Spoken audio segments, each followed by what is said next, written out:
Welcome, everyone. Welcome to the Lancaster Environment Lecture, including our online audience.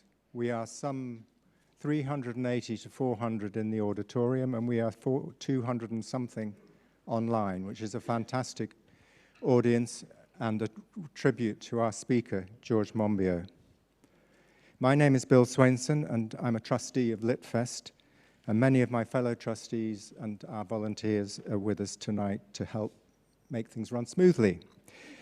The Lancaster Environment Lecture is a joint venture between Litfest and Lancaster University, and I'd like to pay particular tribute to the lead organizer in the university group of 7 departments, who is Delphine Grass, who teaches in the Department of Languages and Cultures.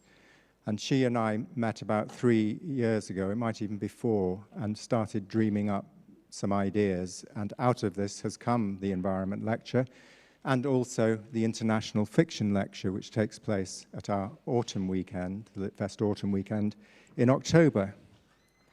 I'd particularly like to thank the university for its financial support towards this project, which comes from 7 departments, as I say, and also the National Lottery Heritage Fund, which has particularly supported our work on history and the environment this year.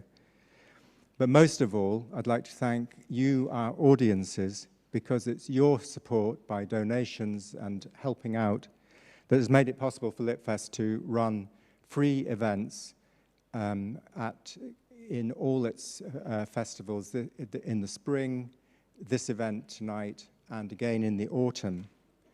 And without that support, we wouldn't be able to do those events, and we wouldn't be able to run the live stream, which means that we reach way beyond the audience in this room.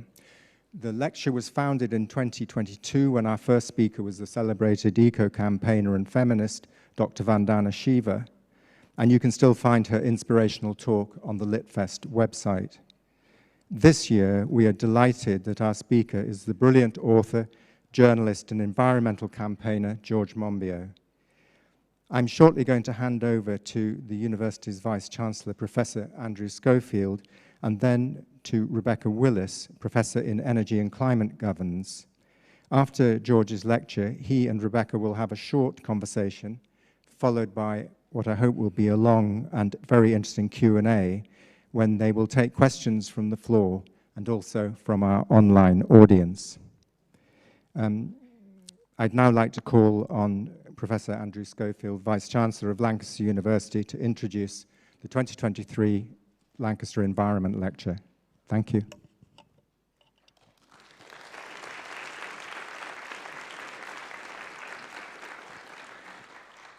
Bill, thank you very much indeed for the introduction, but also for your efforts and your team's efforts in putting on Litfest, this lecture, and the sequence of events. On behalf of Lancaster University, it's a great pleasure to be an active supporter in what you're doing, and it does reflect one of the ways that we think about as a university, our role in trying to bring people together on interesting topics, important topics for this part of the world, important topics globally too, and this lecture, of course, will typify that, and it's wonderful to welcome George Monbiot. Thank you very much indeed for your time in anticipation. My job is not so much to welcome you, because my colleague, Professor Rebecca Willis, will do that, but it's to welcome you to Lancaster University itself. And for some of you, you may be very familiar with the university, some online maybe less so, and some may be visiting us for the first time. It's great that those of you in person can see the campus in all its glory, and this time of year it really does show the campus in its glory. We're very proud to be a newish university, meaning that we're approaching our 60th birthday, but a university that was founded to make a real difference to the world. And we do so in multiple ways. We do it through the teaching that we provide to our students, and we're very pleased that we've got very high levels of student satisfaction. Our students are our wonderful ambassadors and speak, whether they're new students or long-time alumni of the university, speak with great fondness of their experience with us. And so our university education is a real high point of what we do. But there are two other aspects of what we do. We're a research-intensive university. We believe that the environment that we teach students is one that is active in research. It's important not just for the education that people get, because students in their lifetimes will be answering questions that you don't find in the textbooks, and the next generation of our graduates will have yet more complex problems to solve, and creating an environment where they can learn is really important to us. And the third thing that we do is engagement, and that's an example of what we're doing tonight, trying to make the knowledge that we're involved in creating, that others in the country and around the world are doing, making it accessible and impactful in all the possible ways that it can be. There are many ways in which we're doing this. We're working on cyber and cyber security, right through to some of the work that we're doing in partnership with Eden around thinking through the Morecambe Bay curriculum. We're also a global university, global in the fact that a third of our students are international students, but we also have more than, and there are 17,000 students here in Bailrig in Lancaster. We also have 8,000 students that study with us but never set foot in Lancaster. They're in our international teaching partnerships in China, in Malaysia, in Ghana, and in Germany. This is a talk that is focused on really the biggest problem facing us, and that is the problem of climate change and the man-made and human-made influence on the world. And we too are doing our part, though I think I should acknowledge, and all of us acknowledge, that nothing seems enough at this stage. That's our part in declaring a climate emergency and pledging to be carbon neutral by 2035. I have to say that is a real stretch target. It's scope 1 and 2. We can see how to do. Scope 3 is really tough for us, and it's really impacting how we're thinking through what we're doing as a university. Practical steps are there, but it probably still isn't enough. But I think the other way that we're contributing is through the wonderful research that my colleagues do right across the university, whether it's in the Lancaster Environment Centre, where Rebecca works, and colleagues are doing stuff from soil science to thinking through water and ecology, through to how business operates, and our Pentland Centre for Sustainable Business working on the changes that businesses will have to undergo. And there's so much in between, and I don't have time to talk about it. But what I do have time to do is to thank you for being here. It's a great pleasure, as I say, to have this and to host this. We hope you'll enjoy the lecture. And now I'm delighted to invite my colleague, Professor Rebecca Willis, to introduce George as the final stage of introducing you to speak, George. Thank you. Oh, I'm all right. Thank you. George, do you want to come up? Thank you. Have a perch, George. I'm sure there's absolutely no need to introduce George Monbiot. I'm almost sure that everyone here will have read one of his Guardian columns or one of his many books on climate or rewilding or food, the one we're here to talk about tonight. But I'm going to test that, George. I'm going to embarrass you now. Can I have a show of hands if you've ever read anything by George? Yeah, there you go. We can go home now. Excellent. I mean, what I really appreciate in your work is a sort of eternally inquisitive mind, as this book shows, a really forensic style of analysis, which us academics certainly admire. Some beautiful writing, which we certainly don't always get right, and above all, I think your ability to speak truth to power is, remarkable and sustained over many years. So, we owe you a debt of thanks to that. What you're going to be talking about tonight is this book, Regenesis, which has come out in paperback today or tomorrow. So there are copies. So it's an absolutely brilliant read, as you can tell by this well-thumbed copy. George, I think we'll give you about 20 minutes to talk up front, if that's all right, and then a bit of chat between us, and then we'll open it out to questions from the room and from online. I'll tell you how that will work when we get there, but for now, over to you. Thank you.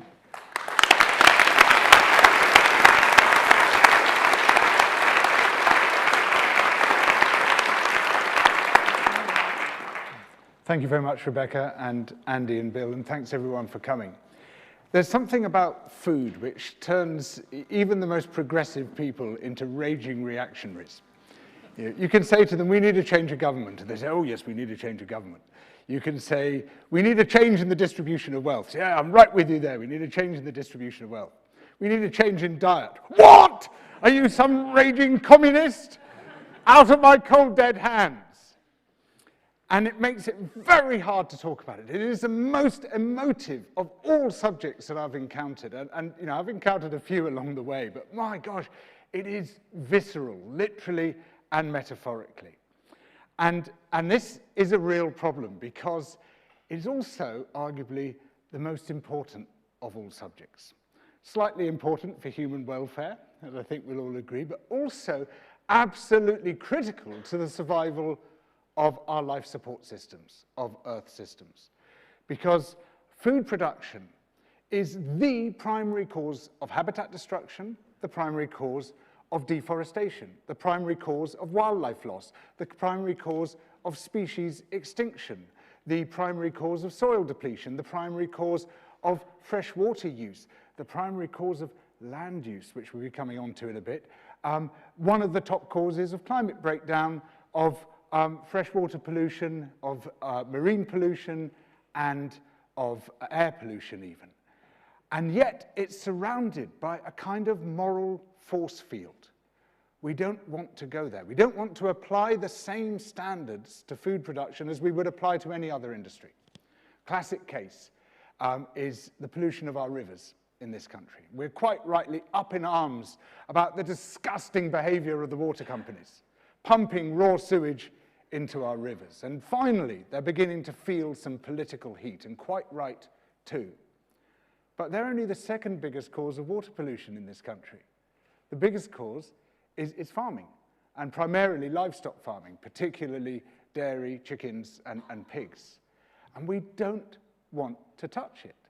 Even if we stripped out all the pollution caused by the water companies, almost none of our rivers would be in good biological condition because of the impacts of agriculture. And yet there's far less concern, far less pressure, far less talk about what farming is doing to our rivers than about what the water companies are doing to our rivers. And it's because we don't want to trespass. There are no trespassing signs, literally and metaphorically, in front of this subject. It's not our business. It's the business of the farmers, the business of the fishing industry. We have no role, and no legitimate voice in discussing this. And somehow we must break this moral force field. We must allow ourselves to speak. Now, some people will say, oh, yes, farming, yes, intensive farming, terrible, yes, intensive farming. And there is obviously a great deal to criticize about intensive farming, the abominable treatment of animals, the massive pollution associated with intensive animal farming, the enormous feed demand, and then in intensive arable farming, the pesticides, the herbicides, the fertilizer use, the freshwater use, all the rest of it. And so people say, yes, I understand what you're saying, intensive farming, that is a real problem. And I say, no, the issue is not the adjective, it's the noun. Because if your alternative to intensive farming is extensive farming, then you've replaced a massive problem with an even bigger one. Because extensive farming, by definition, means using more land to produce a given amount of food. And land use is the huge environmental metric which we almost always affect to ignore. But it is absolutely crucial to the survival of life on Earth, because every hectare of land we use for our own extractive purposes is a hectare of land that cannot be occupied by wild ecosystems. The great majority of species on Earth depend on wild ecosystems. Earth systems themselves depend on the survival of wild ecosystems. And extensive farming, more than any other factor on Earth, is the greatest threat to wild ecosystems because it is the greatest user of land. And somehow we just won't go there. We'll talk about land when it comes to urban sprawl, right? And quite rightly, again, it's essential we try to limit urban sprawl. Urban sprawl is bad for cities and it's bad for the countryside. But the entire urban area of the planet, all the homes, all the businesses, all the infrastructure occupies 1% of the land surface. Much of the rest is desert, is ice cap, is mountains. About 15% is protected areas, not nearly enough. About 31% is forest, a lot of it plantation, again, not nearly enough. The rest, well, the rest is farming. And it's quite extraordinary how much land we take to produce so little. So 38%, roughly, on the estimates I've got, is devoted to food production of the land surface of the planet. But of that, only 12% of the land surface is growing crops. And of those, about half the land area, almost half the land area, is growing crops to feed to livestock. So only 6 or 7% of the land area is directly producing crops which are feeding human beings. So wait a minute, I mentioned 38% in total, but only 12% is growing crops. What about the rest? That 26% of the land surface is being used for grazing livestock, for cattle and sheep primarily, a few others, but mostly cattle and sheep. And yet it produces just a tiny proportion of our food. This is agricultural sprawl, and it's a far greater threat to Earth systems than urban sprawl. And yet we don't even use that term. We don't even recognize it as being an issue. Far from it. We now have this whole movement of foodies and celebrity chefs and even some environmentalists say, we should eat pasture-fed meat. Because look, it looks lovely, you know, and you even sometimes get some wildlife in the same places as you get cattle. In fact, some people go beyond this and say, you're storing carbon, it's carbon negative. There's no evidence whatsoever for that proposition, by the way. It's like calling a coal mine carbon negative. There's not been a single attested case of a cattle ranch even washing its own face in terms of greenhouse gases, let alone being a net sequesterer of carbon, let alone being a net storer of carbon, because there's also a massive confusion between soil carbon sequestration and soil carbon storage, which are not the same thing. We can talk about this later if you want to.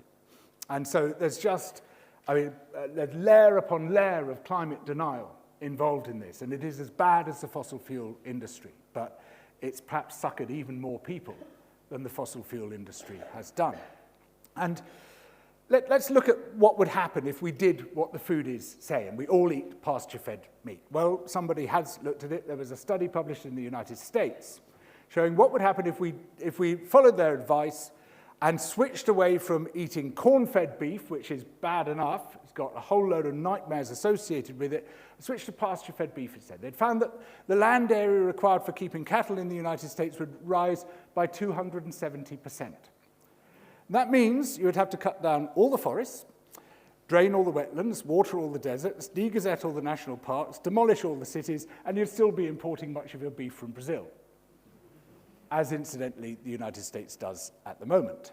Completely unacknowledged that huge amounts of this American beef are actually coming from the Amazon rainforest. And you're not even allowed to label it as such. It's a quite astonishing deception. And indeed, the whole tradition of meat eating, which we feel is central to our identity, you know, universal meat eating, where everybody gets to eat the old roast beef of England or lamb, it only came about as a result of massive colonial expropriation in the 19th century.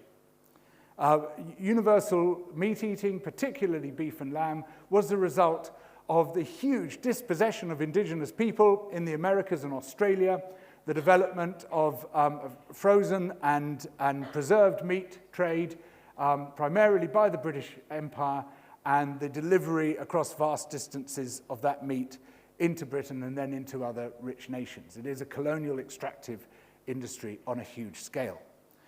Now, every hectare of land which we occupy carries an ecological opportunity cost and a carbon opportunity cost. The ecological opportunity cost is the cost of the ecosystems which would otherwise occupy that land, which are invariably richer in species than the highly degraded ecosystems with which we replace them in extractive systems. But also The systems that we have replaced are poorer in carbon. The systems we've introduced are poorer in carbon than the systems which were there before. So it carries a carbon opportunity cost as well. For instance, in this country, the Climate Change Committee has calculated that the soil carbon cost alone of switching from woodland to pasture in this country is 25 tons of carbon per hectare. You can regain that 25 tons if you switch to woodland, they say, and that doesn't count the above ground carbon in the form of trees. So there's a very significant carbon cost in keeping all that land in a grazed condition in order to produce what turns out to be a very small amount of food. And there's basically no good way of supplying everyone with animal products. And when I talk about the food industry threatening Earth systems to the extent that it does, what we're primarily talking about is the livestock industry. People are very happy to discuss the population crisis, as it's still called. And in fact, I feel there's a massive amount of blame shifting going on, where the most destructive people on Earth, the richest people, point the finger at the poorest people and say, they're the problem, because they're having too many babies. That is the real issue. It's the population crisis. But the human population is one of the very few environmental indicators that's plateauing. Population growth rates have come down from over 2% in the 1960s to under 1% today. In fact, November last year was the time when the population growth rate went below 1%. It was a massive moment, but it wasn't marked anywhere in the media. And it's likely that human population will plateau about mid-century and then begin to fall. Whereas almost every other indicator is skyrocketing. You know, whether it's plastics, whether it's global heating, whatever it might be, it's going through the roof. And yet this intense focus on the one thing which is slowing right down towards a stop. But there is a population crisis. It's not a human population crisis, it's a livestock population crisis. It's already the case that of the weight of mammals on Earth, the biomass of mammals, 36% are humans, 60% are farm animals, and only 4% are wild mammals. Everything from shrews to elephants, from otters to whales, they amount to just 4% of the weight of mammals on Earth.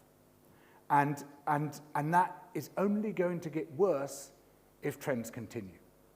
At the moment, on average, British people eat 82 kilograms of meat per person per year. Americans eat 118 kilograms of meat per person per year. But the global average is 43, but it's converging towards our levels of meat eating.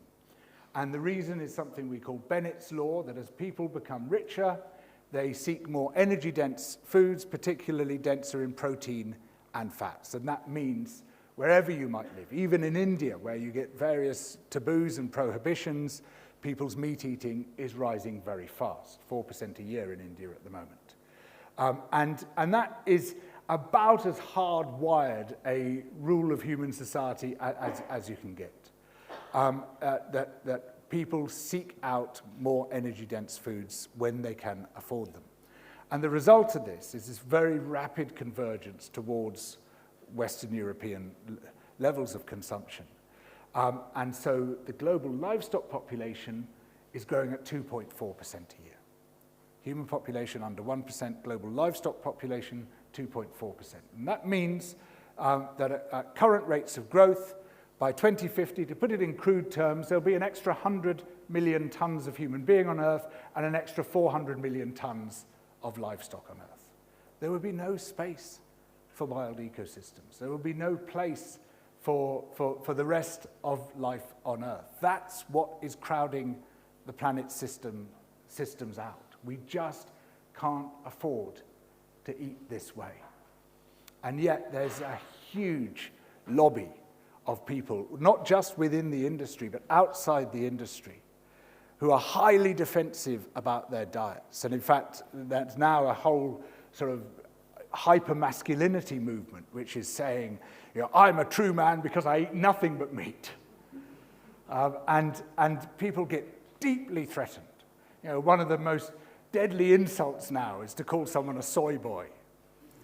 You know, and that's the sort of contrast with a real red meat eating man. To be a real man, you must be eating red meat. I mean, it all seems a bit pathetic to me, but and I proudly wear the label of soy boy, not that I think soy is a great product. So what we need to do is to transform not just agricultural systems, but also the entire food culture. And many people think, well, this is impossible. You know, we can't do it. And you say, well, you know, people thought the same about fossil fuels, and hopefully, maybe we're beginning to change that. I mean, the two most important things we need to do on Earth are to leave fossil fuels in the ground and to stop farming animals. You know, these are the two greatest threats to Earth systems. If you sort that out, you've sorted 95% of the problem out. You still have synthetic chemicals, you still have plastics, you still have other issues, but you've dealt with the two greatest and converging threats upon Earth systems, the threats which between them attack every single Earth system. There's none of them are left unscathed by those two great threats. And people say, well, you know, we can never change our diets. This is our tradition. But of course, all these traditions turn out to be A, far less rooted than they appear to be, and B, far less stable than people claim they are. And there's this motto which goes around foodie circles, coined by the food writer Michael Pollan: don't eat anything your great-great-great-grandmother wouldn't recognize as food. So in other words, only eat tripe and lardy cake. And the same people, the very people who recite that motto, they might have a Thai meal on Monday, they might have a Mexican meal on Tuesday, they might have a Mediterranean meal on Wednesday. Nobody's grandmother on earth would recognize all the ingredients in their food. And they're much the better for it than eating tripe and lardy cake. Right? And there's this ultra-conservative mindset which isn't actually borne out in practice. People are far less conservative in what they eat than they think they are and that they say they are. And in fact, over the past 50, 60 years, there's been a massive convergence to what people call the global standard diet. That our food has become locally more diverse and globally less diverse. You go into a supermarket today, your local supermarket, and you'll be confronted by a far wider range of food than anyone's great-great-great-grandmother would ever have seen. But it's more or less exactly the same range of food that someone of your socioeconomic status will see in their supermarket on the other side of the world, and often produced by the exact same corporations under the exact same conditions, which applies its own pressures onto Earth systems and onto the food system itself, which incidentally is becoming systemically fragile in the same way that the global financial system was in the approach to 2008. We could go into that later in questions if you like, but I'll just say this at this point, that they were able to bail out the global financial system at the 11th hour by inventing future money. You cannot bail out the global food system by creating future food. This is a far more dangerous situation even than the global financial crisis. So people can adapt and do adapt, even if they tell themselves that they can't possibly do that. And in fact, the shifts we've made in the past 50 or 60 years are no greater than the shifts that I want people to make. But we can't create this dietary shift without the means of doing so, and it's not going to happen through moral suasion alone. And I say this against myself because I spent my entire life involved in the business of moral suasion, but it's actually quite a weak force, a much weaker force than we like to tell ourselves. So it's other things which tend to persuade people, or at least to make change possible. Moral suasion is an important part of the mix, but it's not a sufficient part. In fact, no one element is a sufficient part. But where we're at the moment is a bit like the old temperance movement, saying to people, well, yes, you should just drink less. You know, just drink less. and we know how that works out. We need to help people along the way. And one aspect of that, and it's by no means an exclusive aspect, it's by no means a sufficient aspect, but it is a necessary aspect, is producing much, much better protein and energy-dense foods to meet that pretty hardwired demand without devouring the planet. And without doing so, we're in a situation where we say to people, well, you should stop using fossil fuels, but solar power doesn't exist and wind power doesn't exist. We're not giving you any substitutes for that. And you can say, yeah, at the moment, of course there are substitutes. You could be a vegan, like me.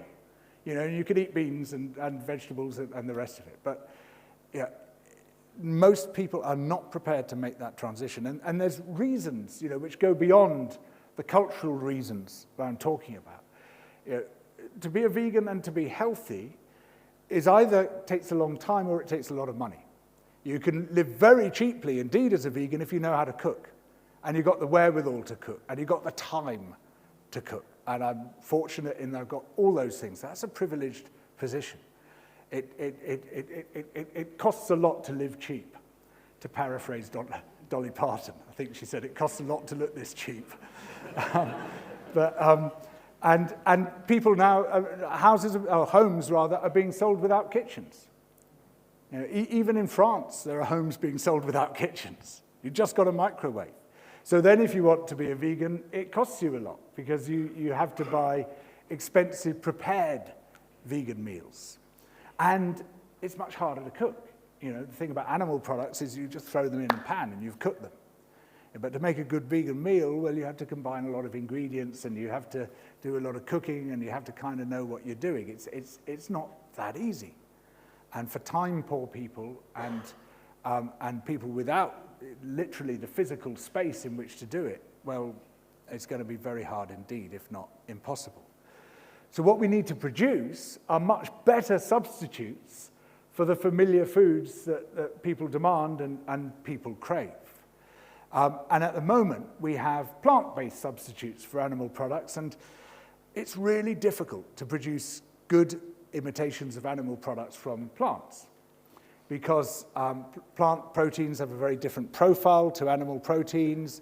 They're generally at pretty low concentrations in plants. It maxes out at about 37% in soy, and generally a lot lower, 20% in chickpeas, for instance.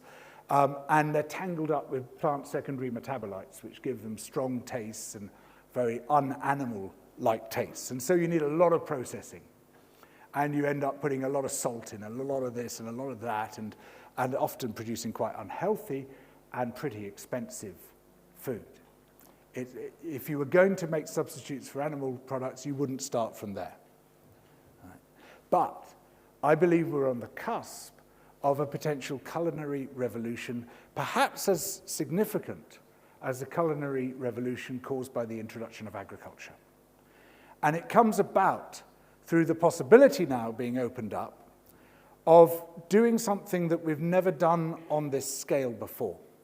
So for the past 12,000 years or so, we've been refining the model of farming multicellular organisms. And we've pushed them pretty well to the limits of their efficiency. I'm talking about plants and animals. You know, we've pretty well hit the yield ceiling in many parts of the world now for the plants we're growing. We've pushed animals so far that, well, chickens now can hardly support their own weight. In fact, many of the broiler chickens we raise fall forward onto their chests because their legs can't support them anymore. So you could say, I think, we push them beyond the limits of efficiency. Let alone all the animal welfare implications. But in this 12,000 years, we've scarcely begun to explore the potential of farming unicellular organisms. Sure, we use them all the time. We introduce live bacteria into yogurt, into cheese, in order to make the products we like, into kimchi, into sauerkraut. We're using yeast for a whole load of purposes, some of which are very pleasant. But what we haven't been doing is creating entire foods out of unicellular organisms. And now, through a refined form of brewing, which is got a generic term given to it of precision fermentation, we have the potential to do so. We've been using precision fermentation for 40 or 50 years. Almost all the insulin now produced comes from genetically modified yeasts or bacteria, which are brewed in a vat, very similarly to if you're making brewer's yeast, for example. It's a very similar process. Almost all the chymosin, the rennet substitute used to make hard cheese, now comes from brewing genetically modified yeast or bacteria. No one turns a hair about it. No one seems to worry about this at all. It's not a problem. Oh, organic standard hard cheese, yes, they still get their rennet from the fourth stomach of a nursing calf. Sounds like the missing ingredient from Macbeth. And they say we won't have this chymosin from bacteria in a vat because it's not natural. Like, it is natural to take the mammary secretions from a lactating cow, mix them with a chemical extracted by maceration and extreme chemical bombardment from the fourth stomach chamber of a lactating calf to create a sort of wobbly mass of fat and protein, then inject it with bacteria and let it sit until the bacteria has worked through it and the bacteria's excrements turn hard and yellow and begin to stink. That's natural. But growing bacteria in a vat is not natural, so you can't do it. Raymond Williams described nature as the most complex word in the English language because it basically means whatever you want it to mean. And broadly, if you like something, it's natural. If you don't like something, it's unnatural. Until recently, people said homosexuality was unnatural. And we found it was universal in the animal kingdom. Right? It's basically, if I don't like it, it's unnatural. Whatever it is, if I go, ugh, it's unnatural. Right? And we've got to get past this. We've really got to get past this. It's an artificial division that we've created. There's absolutely nothing natural about farming, or nothing any less natural or more natural than in farming multicellular organisms than there is in farming unicellular organisms. It's still farming, it's just done in a different place. And this is the important bit. It's done in a much smaller place. There's a study in Sweden looking at the potential for growing methanol-eating bacteria, because there's a whole range of bacteria which can just consume hydrogen or methanol in the same way that plants eat sunlight, or you turn sunlight into useful energy. It's a far more efficient process than photosynthesis. And this study found that compared to the most efficient way of producing protein today, which is growing soy in the United States, it uses 1,700 times less land. That means it uses 138,000 times less land than producing beef. Similarly with hydrogen. I was the first person on Earth outside the laboratory to eat a pancake made entirely of bacteria. And it came from hydrogen-consuming bacteria in a laboratory in Helsinki. It was a small flip for man. And it tasted remarkably just like a pancake.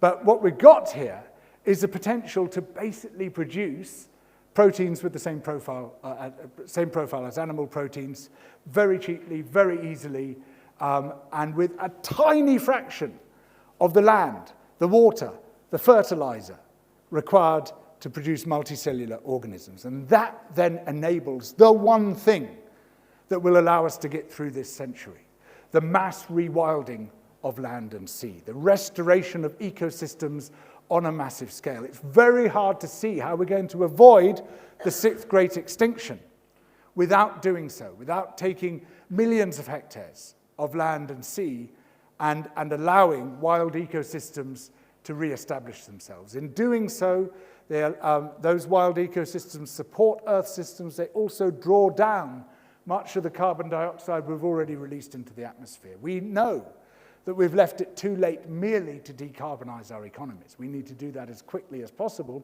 but even if we did so tomorrow, we would still overshoot 1.5, probably 2 degrees. The only way we're going to stay within those less dangerous levels of global heating is to also draw down carbon from the atmosphere, and the cheapest, most effective, and most benign means of doing so is rewilding.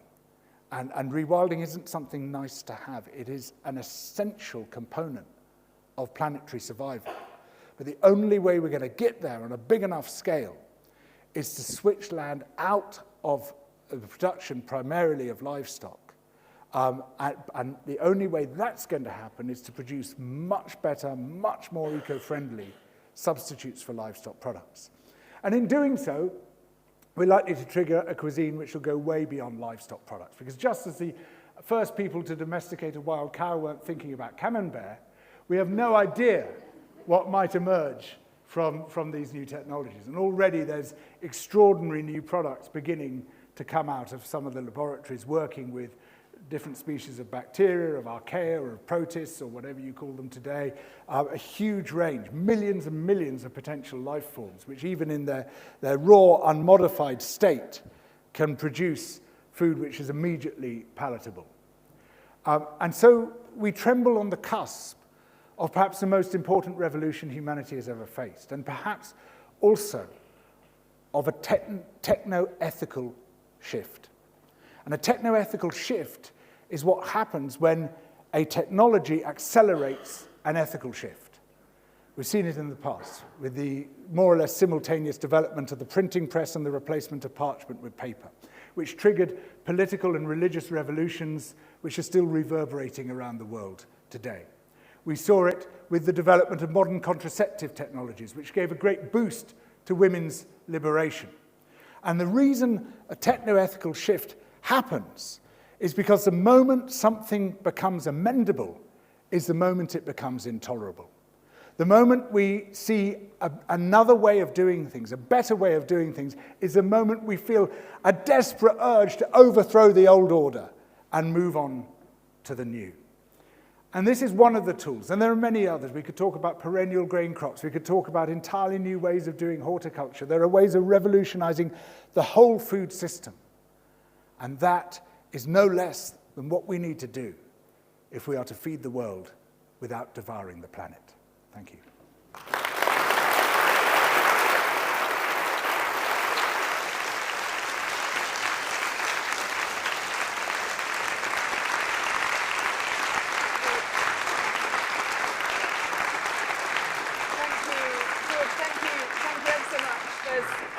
There's a huge amount there to get stuck into, and I'm very, very keen to hear from people here, so I'm going to keep our conversation incredibly brief.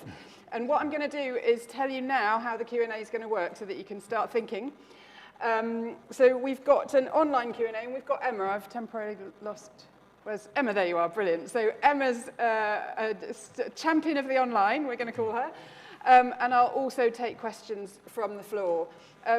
George would like those questions one at a time, which means that the briefer you make them, the more you can get through. So really punchy, please.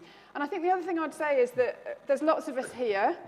I know from my own experience that no matter how much practice you have, speaking in front of this many people is daunting. But please don't let that hold you back. If you have a question in your head, please put your hand up. Some people find that easy and some people find it really difficult, but give it a go. So while you're churning your questions in your head, George, I think what I'm really interested in is that, you know, having read your books, you obviously don't have a huge amount of faith in the market to deliver the changes we need. I mean, the phrase that you've given us is micro-consumerist bollocks to describe the kind of let's swap out plastic straws for paper ones. So if we're not going down the micro-consumerist bollocks route to change, we need that collective action, not consumer action. Yeah. How do we build the democratic support for the changes we need? Yeah, thanks. Well, and that's a crucial question. The first thing is we have to start talking about it. We have to lose our reticence. And we have to try to drop our defensive barriers. I mean, a huge part of this problem is that food is so tangled up with identity. You know, even if we don't eat any of the foods with which we identify ourselves, we still identify ourselves with those foods. And that identity is shaped from the very dawning of consciousness. You know, about 50% of the books for pre-literate children are about livestock farms, right? Not a livestock farm from which any of our food comes. You know, 85, 90% of our food, animal products come from factories, come from hideous, massive factories with thousands of animals pushed together. But in these livestock farms, you have one dog with its puppies, one horse with its foal, one cow with its calf, one chicken with its chicks, and a rosy-cheeked farmer, and they all live in harmony. There's no indication of why they might be there and where they might be going. This is deep. Yeah, and if you challenge people's diet, you're challenging that self-conception. This becomes a place of safety and comfort. You know, the livestock farm is proposed to us as very, very young children, right at the beginning of consciousness, as the place of safety and comfort into which we burrow. And this itself reflects thousands of years of tradition. The pastoral, poetic tradition, going back to Theocritus, you know, where the shepherds sitting under the trees with a seat of innocence and purity, and the city was the seat of evil and corruption. Generally, my experience is the other way around. And then this is picked up by Virgil and goes on through the secular traditions all the way, you know, right up to the point where if the BBC were any keener on sheep, it would be illegal. And then you've got the religious tradition, going back right from the beginning of the Old Testament, for example, you know, where Abel was a herder of beasts, he was the beloved of God, Cain was the tiller of the ground, he was the evil one who goes and kills Abel. And, you know, this reflects the pastoralist heritage of the people who wrote the Old Testament, who were the settled urban people, looking back nostalgically and idealizing the life of their ancestors and saying, woe to the bloody city, it is all lies and robbery, the prey departeth not. And it's been a story we tell against ourselves ever since. And so being able to break past that root metaphor, to escape the bonds, the cultural bonds which it imposes on our minds, I think is the biggest and the first and the most important of all those steps. By no means the only one, but a really crucial one. Got to blinking well talk about it. Yep. Great, okay, I'm going to take a question from the room first and then from online. So who would like to ask a question? Let's go down here first. Would you like to go? There's a microphone coming your way. Oh, great. Yes. Can you hear me? Yeah. So we just had a big discussion before this talk. About 30 of us got together talking about where do people and animals fit in regenesis as a noun, but not your vision. It was great. It's really good to talk about it. And we came to the kind of conclusion that a lot of what you talk about sits within the same capitalist and economic system that we're currently in. It doesn't challenge those constructs. A few times you mention agroecology and food sovereignty and kind of if people have access to land, they can make certain decisions, but they don't have access. So it's how do you avoid kind of further disconnection from food that could happen by bringing more people away from the land? Thank you. Thanks very much. It's a very important question, but I think there's a category error in the question, which is the assumption that if you're rewilding land, you're removing people from the land. Far from it. You know, the greatest stewards of the land are indigenous people, for example. You know, and we won't have effective rewilding unless we've got people making it happen. And indeed, it can greatly enhance and improve our relationship to wild ecosystems. In fact, we are extremely detached from wild ecosystems primarily as a result of agriculture. So, for instance, 8% of England has a right to roam over it. And you know, what prevents a wider right to roam? Well, it's farmed land. But also, there's not a lot to see when you do want to go out because the ecosystems have been extirpated. Why have the ecosystems been extirpated? Because of farming. Our disconnection from nature is driven above all other factors by farming. And I'm not saying I want to get rid of farming, far from it. We would starve. You know, what I'm talking about in precision fermentation, for instance, is a good substitute for animal products, but we're still going to need plants. But we should be farming on as small an area as we can in order to feed humanity. We need more food with less farming. And you know, we can talk about, well, there's a cultural this and a cultural that, and it's all important. Of course it is. But for every culture which is enhanced by agriculture, there are cultures destroyed by agriculture. The biggest cause of colonial dispossession on Earth at any point in the past and today is ranching. Because of its enormous land demand, that has displaced more indigenous people than any other thing we've ever done. And yet, you know, when you start challenging the farming system, people say, well, what about the indigenous people? Absolutely.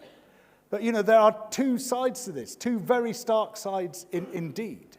And the dispossession of indigenous people by a farming system which is becoming ever more capitalist as it goes along, and ever more extractive and ever more anti-human, is you know, one of the greatest factors of all, which we're just not discussing. We're not talking about this. And what I want to see is a massive re-engagement with the land, a rediscovery of the land, and a repossession of the land. A tiny number of people control almost all the land. It's getting worse and worse. And yet, you know, when we talk about the countryside, we believe we're talking about farmers. I mean, if we take the English countryside, and admittedly it's an extreme situation, 97% of rural people in England are not farmers. Even if you have the maximal definition of what a farmer is, only 3% of the rural population are farmers. And yet, farmers have almost total control of rural policy. You know, the rural poor are not farmers, but it's the farmers who get the subsidies. They get all the money. You know, there's no subsidies for farm labourers. There's no subsidies for people who are poor in the countryside and aren't connected with farming. Yeah, and by fetishizing farming and ignoring everything else, we do ourselves disservice after disservice after disservice. We have to take a wider view. Thank you. So we've got about 5 minutes left. Can we do absolute whistle stop? See if we can get 2 or 3 questions in that time. We can't overrun a little bit. I think we've got a hard stop, is that right? I'm looking at Bill. Yeah, 2 minutes. Oh, get an extra 2 minutes. Gosh. We're going to go to Emma, champion of the online. What have you got for us, Emma? I think linked to what you've just been talking about there, George, if land is taken, sorry, this is a question from Ken on the live stream. If land is taken out of agriculture for the regeneration of wild ecosystems, who then owns that land, and is it the state? Sure. Thank you. Well, I mean, again, I would say, you know, we're mixing up 2 different things here. We're talking about land use, and then there's land ownership. I mean, I would also like to severely address land ownership and its extreme concentration and the land grabbing that's going on. And you can do that simultaneously, or you could do it separately. But, you know, the sort of de minimis thing that you would do in a country like this is to simply redirect farm subsidies. We're paying out £3 billion a year in the United Kingdom in farm subsidies, principally for livestock, because it's paid on a hectareage basis, and the great majority of the land here used for farming is used for livestock farming, and generally very extensive livestock farming, which prevents the return of wild ecosystems on a very large scale. 51% of the surface of the United Kingdom is grazing livestock pasture. And so this is a tremendously profligate land use. So we're paying people for social harms. We're paying people to sustain arguably the most damaging of all industries. We could pay exactly the same money to the same people if we wanted to, and get a completely different outcome. We say we're going to pay you to restore ecosystems rather than to keep destroying them. And so that wouldn't change the social relations at all, though I would also like to change the social relations. And I would like, you know, my wider aim, my sort of economic aim, is to move towards a system of what I call private sufficiency and public luxury. And that means far more in the public domain, but not necessarily the state domain, the community domain. There are some wonderful examples, even in Britain. The Langham Moor project on the Scottish borders, where the community, using Scotland's community buyout legislation, has bought and started to rewild their own land, which is, in this case, a grouse moor. That, to me, is the ideal. You know, we would change both things, but they're not the same thing. And that's not the same process, though we could make it that if we chose. Thank you. I'm going to go over to this side. Yeah, you gentlemen there, have we got a microphone?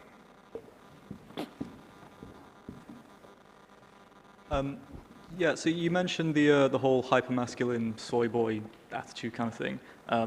How, in your opinion, do we balance challenging the often bigoted cultural attitudes behind something like that? There's a certain amount of like misogyny or homophobia that runs under that, with challenging the material, economic, political conditions that need to be brought about without doing a disservice to either one of them. Yeah, I mean, it's one thing I've realized in researching this subject is the power of culture. You know, throughout my life, I've emphasized the economic power of certain industries. But there's always been this anomaly, which is the farming and fishing industries, where their economic power is quite small. And yet they are the industries that no politician will touch. No one will go near them. You know, every 5 years in Europe, they say, we're going to completely change the common agricultural policy, which incidentally is one of the most destructive policies on earth. It's caused the destruction of hundreds of thousands of hectares of habitat, merely to harvest subsidies. Not to produce any food, just for subsidy harvesting. And every 5 years they say we're going to change this, and it gets even worse. And it's because they will not stand up to the farming lobby, because not of its economic power, but of its cultural power. Because of those thousands of years of mythology that surround it, because it's so embedded into the warp and weft of the way we conceive ourselves. Scarcely embedded in our lives at all. I mean, it is completely removed from our lives, how food is produced, almost entirely. And yet it still dominates culturally. And so this gives us really this massive challenge, because we have to challenge economically, we also have to challenge culturally. And it demands a sort of reconception of where we stand in relation to food and where we stand in relation to the living world. And we've had to do that to some extent with fossil fuels, particularly with coal, which has got a far stronger cultural grip on our imaginations than oil or gas does. But we have to do it to a greater extent with food, and particularly with livestock products. And that's tough, and that's why I think that suasion alone is not going to do it. It's why we need a techno-ethical shift rather than just an ethical shift. Because meat eating worldwide is rising much faster than veganism is. And to change that, we're going to need products which are cheaper and better than animal products. I think those are now on the horizon. And the environmental instinct, because let's face it, as environmentalists, we are woefully neophobic, we hate new things, is instinctively to oppose it. I mean, I know environmentalists who will not have a microwave oven in their house because they think it's going to kill them, but they do have a wood-burning stove in their house, which very probably will. We've got to get past ourselves. We've got to get over this. There's a real deep-willed stupidity sometimes within my own movement. Okay, I'm going to cheat. You won't like it. I'm going to have one question from Emma and one last question from the room. I'm going to go to the woman at the front there. Is that all right, Bill? Can we do that? And then, yeah, okay, excellent. Emma. Thank you. This question is from an anonymous viewer. Linked to a lot of the issues that you've said today, is it fair to say that consumerism is a main problem within the world today? Hold it there. Yep. Thank you. You've raised the point about the identity of food, what we consume is linked to our identity, and around the idea of eating meat. And you've cited various times India as a place where meat consumption is rising. So how do we reconcile with the attachment to the idea of xenophobic vegetarianism in India and the lynching of people over eating of beef? How do we reconcile with the moral kind of register you've placed on not eating meat and vis-a-vis what's going on in India? Because the example has been cited various times. Mm-hmm. Sure, thank you. You've got about 30 seconds for each answer, well, otherwise I'll get into it. I mean, with every subject, there are cross-cultural currents. There's no consistency anywhere, and so we've got this amazing phenomenon of basically a fascist movement trying to enforce vegetarianism. Whereas in other parts of the world, we've got fascist movements effectively trying to enforce meat eating. You can't expect exactly the same thing to play out in exactly the same way everywhere. But, regardless of that, it's still the case that India, which was a largely vegetarian nation, is becoming less so, and at a frightening rate, 4% a year. I mean, its meat eating is way, way below our meat eating, and I'm not pointing any fingers here at all. We're in no position to point a finger at anyone. Far, far from it. But also, obviously, the way to address these issues is not to lynch people for eating meat, which is, well, obviously, I don't need to say why it's wrong. So I think this is an absolutely crucial question, because I believe that the biggest shift of the past 50 years in political terms has been a shift from conceiving of ourselves as citizens to one of conceiving of ourselves as consumers. And consumerism is a sort of problem. It is the meta problem, which frames all the other issues. Yeah, every time I do a talk, almost, with this exception actually, someone has said, but what can we do? 50 years ago, people wouldn't have asked that question. Everybody knew broadly what you do. You get together with other people and you mobilize. You become good citizens. You act democratically in collusion with others. But nowadays, it's been so drummed into us that we must behave individually, and replace our plastic straws with paper ones, and our plastic cotton buds with paper cotton buds, and that's the only thing you can do. That we've come to see ourselves as consumers and to talk of ourselves in that way. And that shift hasn't come about by accident. We've been atomized and ruled. We are dangerous when we are citizens. We are dangerous when we come together. We are safe when we're consumers, just believing that we can change things by altering our own behavior at home. The only thing that has changed the world, the only thing that ever can, is when people combine and mobilize around a common cause. And for all the technology I'm discussing, for all the economic change I'm discussing, it has to be anchored by that democratic political change. We stand together or we fall apart. Brilliant. I think that's an excellent note to end on.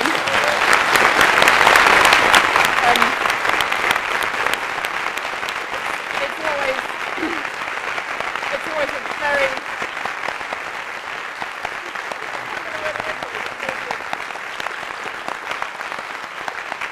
It's always incredibly difficult to chair. It's always incredibly difficult to chair such a lively speaker because the forest of hands that shot up, I couldn't help but do justice to that, so you all hate me now. But it's absolutely brilliant to hear your views, and we covered the ground, didn't we? We covered the ground. Some of it. Brilliant. So George will be signing books in the foyer as well, and Bill, I think we're going to leave the very last word to you. Well, thank you, George. Thank you, Rebecca. That was absolutely terrific, and it was the whole point of this, setting up these lectures, was to foment debate, and I'm sure the conversations will go on long after this lecture. Litfest will continue in the autumn with its autumn weekend, and we're already planning for Litfest 24, and we would welcome your ideas and suggestions for themes, events, writers, thinkers who would like to hear. And we would also love to hear from anyone who would like to volunteer with us, like the 7 or 8 people who volunteered tonight.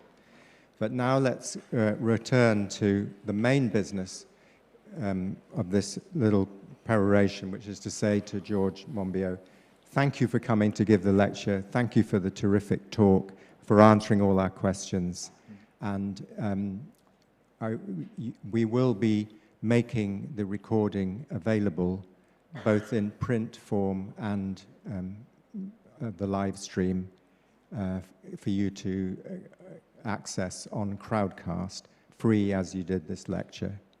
Okay, thank you very much. Thank you, George.